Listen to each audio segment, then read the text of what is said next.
Assalamualaikum warahmatullahi wabarakatuh. Bertemu lagi dengan channel CJ Karuliane. Bagaimana Bapak Ibu persiapannya untuk menghadapi uji pengetahuan PPG Guru Tertentu di Piloting 3 ini? Hari ini kita akan bahas prediksi soal UP PPG Guru Tertentu tahun 2024. Semoga bermanfaat dan dijadikan referensi dalam pembelajaran. Langsung saja kita mulai dari nomor 1.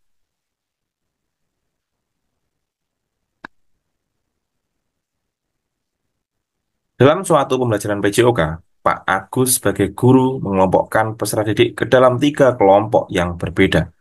Hal itu dilakukan Pak Agus berdasarkan asesmen awal yang pada pelaksanaannya peserta didik diminta melakukan dribble sesuai dengan kemampuannya. Adapun skenario pembelajarannya adalah sebagai berikut. Satu kelompok peserta didik diminta mengamati video pembelajaran mendribble bola melalui YouTube. Satu kelompok yang lain diminta untuk saling bercerita mengenai pengalaman mereka bagaimana mendribel bola dalam permainan bola basket, sedangkan satu kelompok lagi diberi kesempatan untuk memperagakan cara melakukan dribble dalam permainan bola basket satu lawan satu. Selanjutnya, semua peserta didik berlatih mendribel dalam sebuah praktik langsung permainan bola basket berdasarkan pemahaman dan pengalaman yang telah dimiliki. Kasus di atas adalah contoh pembelajaran yang didesain berdasarkan A. Diferensiasi media pembelajaran. B. Diferensiasi produk. C. Diferensiasi konten. D. Diferensiasi lingkungan. E. Diferensiasi proses.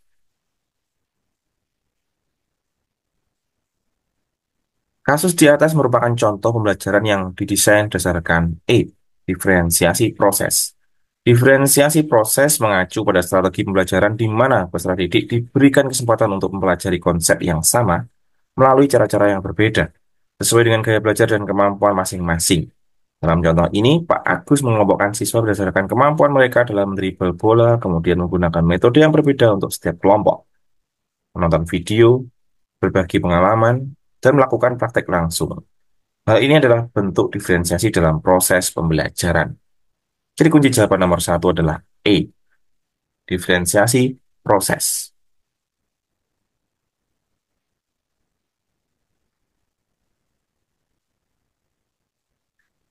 Nomor dua, rancangan skenario pembelajaran PJOK yang dibuat oleh Pak Agus pada soal sebelumnya berpotensi untuk memfasilitasi pembelajaran yang bermakna bagi peserta didik karena A.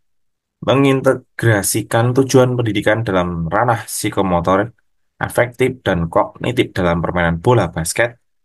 B. Meningkatkan keterampilan motorik peserta didik khususnya penguasaan kompetensi permainan bola basket. C. Memfasilitasi proses pembelajaran dengan cara berbeda-beda sesuai dengan kebutuhan peserta didik.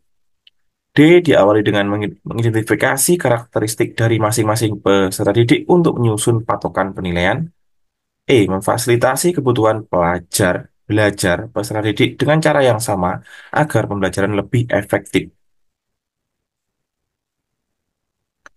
Jadi nomor dua ini soalnya berhubungan dengan soal nomor satu. Jawabannya yang paling tepat adalah C.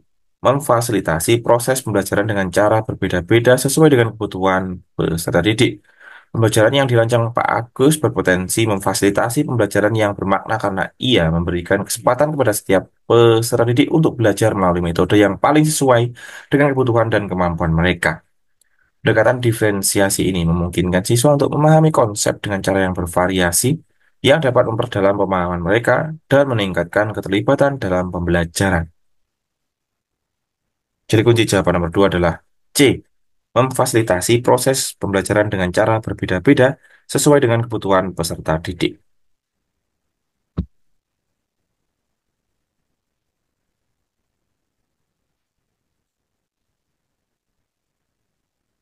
Nomor tiga, rancangan skenario pembelajaran PJOK yang dibuat oleh Pak Agus pada soal sebelumnya disusun berdasarkan A. Karakteristik peserta didik.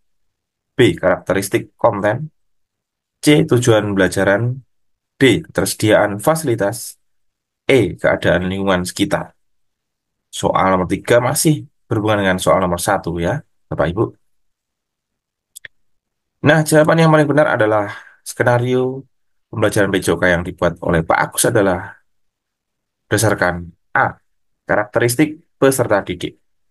Pak Agus mengelompokkan siswa berdasarkan asesmen awal kemampuan mereka dalam dribble bola, lalu merancang pembelajaran yang berbeda sesuai dengan kebutuhan dan gaya belajar masing-masing kelompok. Hal ini menunjukkan bahwa rancangan skenario tersebut didasarkan pada karakteristik peserta didik. Jadi kunci jawaban nomor 3 adalah A. Karakteristik peserta didik hasil dari asesmen awal.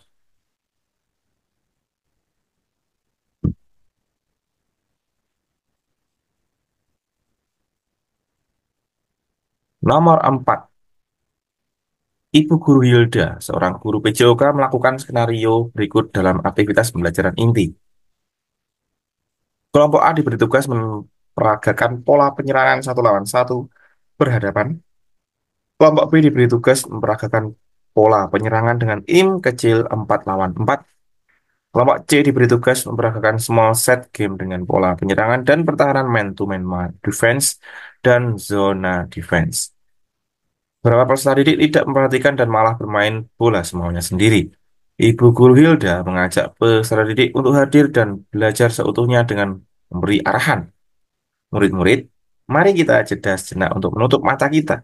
Ambil nafas dalam, tahan, hembuskan 3 kali pengulangan. Dengan tenang rasakan apa yang ada di sekitar kita. Bayangkan kegiatan yang membuat kalian senang. Nah, selanjutnya buka mata kalian dan tersenyumlah. Praktek pembelajaran PJOK yang dilakukan oleh Ibu Guru Hilda merupakan A. Belajar gerak di PJOK yang dipadukan dengan pembelajaran sosial emosional. B. Pembelajaran dengan memberikan isyarat pembelajaran learning cue. C. Meminta perhatian peserta didik dalam belajar gerak di PJOK dengan memperhatikan karakteristik usia peserta didik dan berdiferensiasi. D. Mengarahkan konsentrasi peserta didik melalui pengembangan konsep gerak. D. Mengarahkan, maaf. E. Belajar gerak di PJOK dengan menekankan karakteristik usia peserta didik yang sesuai dengan masa perkembangannya.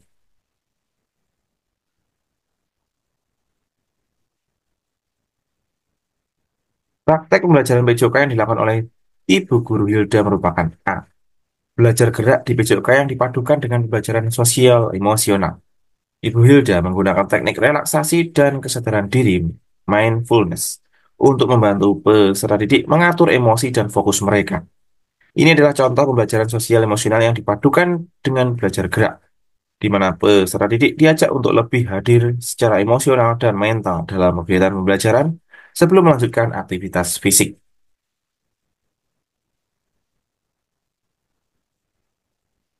Jadi kunci jawaban nomor 4 adalah A. Belajar gerak di PJOK yang dipadukan dengan pembelajaran sosial emosional. Nomor 5.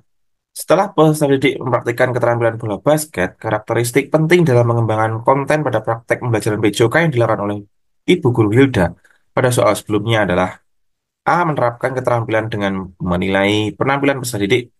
B. Memberi tugas penerapan keterampilan di akhir pembelajaran.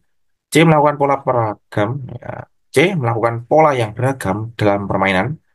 Kemerdekaan peserta didik. D. Penerapan melalui permainan olahraga yang dimodifikasi. E. Penerapan dalam bentuk permainan bola tangan. Nomor 5 berhubungan dengan soal nomor 4.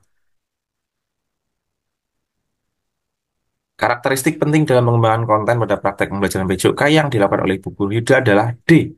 Penerapan melalui permainan olahraga yang dimodifikasi. Hal ini karena Ibu Hilda memberikan tugas kepada peserta didik untuk meneragakan pola penyerangan yang bertahan dalam permainan bola basket yang melibatkan small set game dan variasi pola seperti man-to-man defense dan zona defense.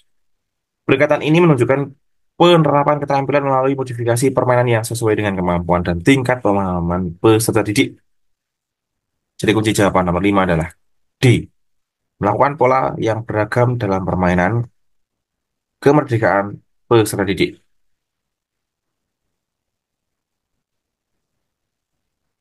Baiklah Ibu, Bapak, itu tadi adalah soal prediksi uji pengetahuan PPG guru tertentu piloting 3.